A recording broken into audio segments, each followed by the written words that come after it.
Hi friends, welcome to Textalk pro. આજે આપણે આ ટેક્સટોક પ્રો ચેનલની અંદર આપણા સ્પોકન ઇંગ્લિશનો ફર્સ્ટ વિડીયો શરૂ કરીએ છીએ.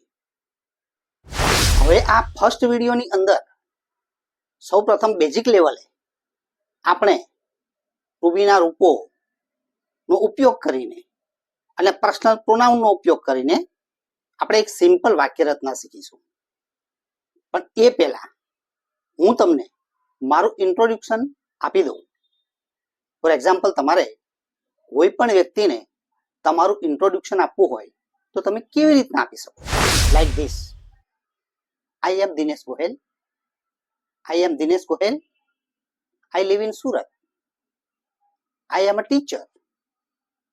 I teach English in school. I am 52 years old.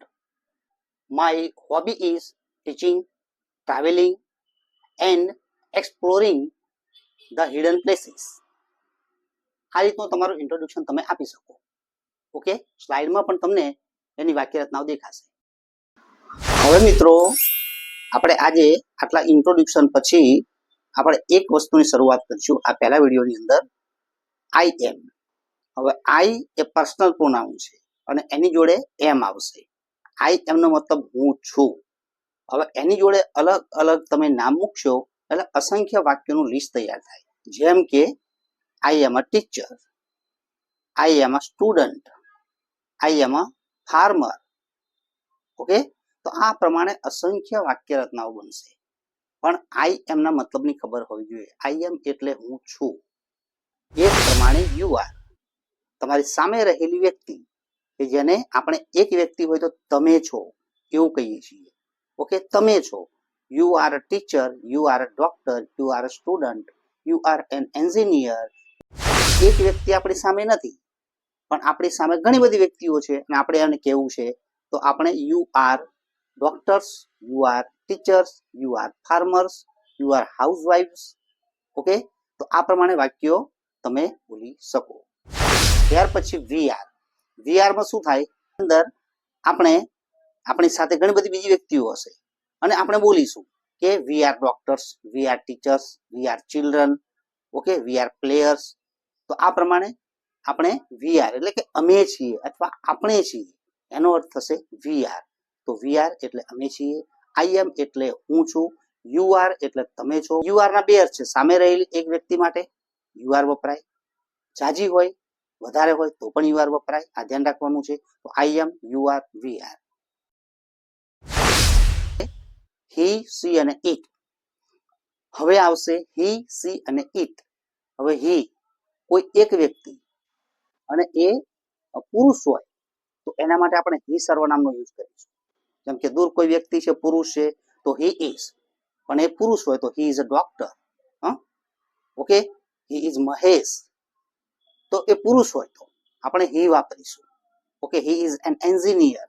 જો એ લેડી હશે એટલે કે એ છોકરી હશે, બરાબર છે, સ્ત્રીલિંગ હશે. ઓકે, તો આપણે એના માટે સી સર્વનામ વાપરીશું. For example, she is a girl, she is Monalisa. She is a doctor, પણ એ ડોક્ટર લેડી જ હોવા જોઈએ તો એના માટે સી વપરાય. ઓકે, તો આ સી છે. હવે આવશે ઈટ. ઈટ એ નાન્યતર જાતિ માટે. ઈટ એ નાન્યતર જાતિ માટે. કેવી રીતના? તો કોઈ વસ્તુ છે, દૂર પડ્યો છે મોબાઈલ તો it is a mobile. It is a table, it is a bird, it is a cow. Okay, it is a train, it is a cloud. તો આ પ્રમાણે ઈટ છે એ નાન્યતર જાતિ માટે વપરાય છે કે જે પુરુષમાં પણ ના આવે અને સ્ત્રીમાં પણ ના આવે. એના માટે આપણે ઈટ ઇંગ્લિશમાં વાપરીએ છીએ. તો આ થયો ઈટ. હવે છેલ્લું ધે ક્યારે વપરાય મિત્રો? આપણી નજરની સામે ઘણી બધી વ્યક્તિઓ, વસ્તુઓ, પદાર્થો, પશુ પંખીઓ હોય તો બધાના માટે ધે વપરાય. એટલે કે આમ જોવા જઈએ તો હી, સી અને ઈટ, આ જે ત્રણેય શબ્દો છે ને, આ ત્રણેય શબ્દોનું આ ધે એ બહુવચન છે. They are doctors, they are girls, they are tables, they are mobiles. Okay, they are nurses, they are trees, they are elephants. તો આ પ્રમાણે આજે આપણે શું જોયું? આજે આપણે personal pronoun I, you, he, she, it, we અને ધે. ઓકે, અને આ દરેકની જોડે તમે જોશો આઈ ની જોડે એમ, યુ ની જોડે આર, વી ની જોડે આર, હી સી ઇટ ની જોડે ઇસ, ધે ની જોડે આર, અને એની પાછળ જે શબ્દો મૂક્યા આ શબ્દોની પ્રેક્ટિસ કરો. ઓકે, તો આજનો વિડીયો આટલો આપણે રાખીશું. નવું નવું દરરોજ શીખતા રહીશું. ઓકે, અને આ વિડીયોને લાઈક કરો, શેર કરો, કોમેન્ટ કરો, સબસ્ક્રાઇબ કરો.